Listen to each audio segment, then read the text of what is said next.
If people in Congress want to have that debate about immigration reform, let's have that debate. But don't tie that to funding public safety and Homeland Security for the American people. We need a fully funded department right now.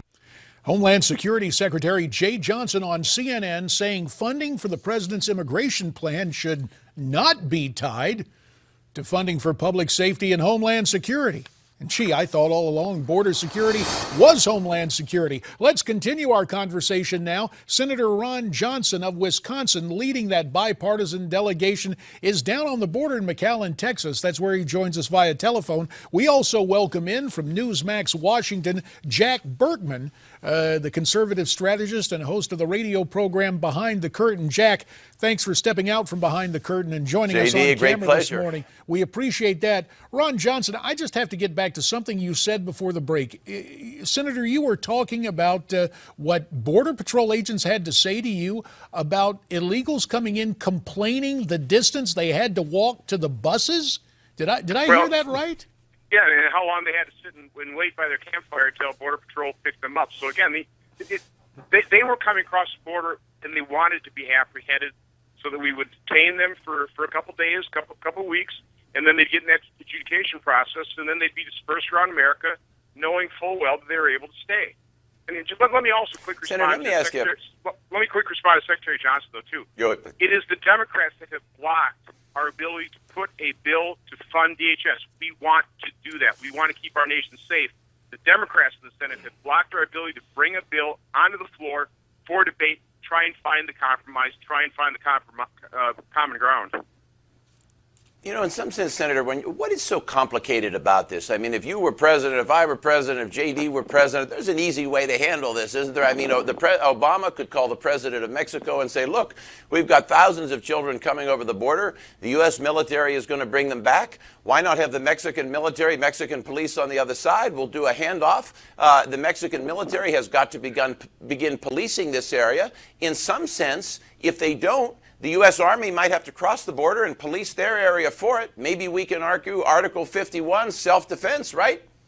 Well, Jack, that's part of the problem is the Mexican military is not stepping up the plate. There's largely ungoverned areas completely controlled by the drug cartel. I didn't hear it, but we heard reports from ranchers. They can hear the gunfire of the drug battles going on just across the river, and we're talking a few hundred yards away. And so you've got the drug cartels totally controlling the border areas. And again, this is all about moving drugs, using, in many cases, the immigrants as human shields, as human diversions for enormous drug trafficking. Here's a little factoid. Talking to local law enforcement, DAs don't even bother prosecuting unless they have at least 500 pounds of marijuana. It's not worth their time. And the jurisdictional battles over prosecuting people isn't about wanting to gain jurisdiction over these problems. It's trying to slough off jurisdiction and prosecution on another entity, either local, state, or federal. So, Ron, as you are chairing this Homeland Security Committee in the United States Senate, you're talking clearly about national security. Jeh Johnson and the president go on television. They make arguments about furloughing public employees as if this was some sort of union causation. Certainly, that's an argument you guys can win, it would seem to me, when the president and the secretary always talk about federal employees and furloughs as opposed to gaining control of the border and really dealing with Homeland Security.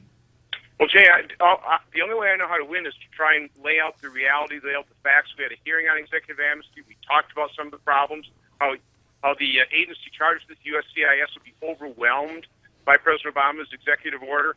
But the fact of the matter is, it is the Democrats. It is President Obama that picked this fight. He was warned he was going to poison the well. It has.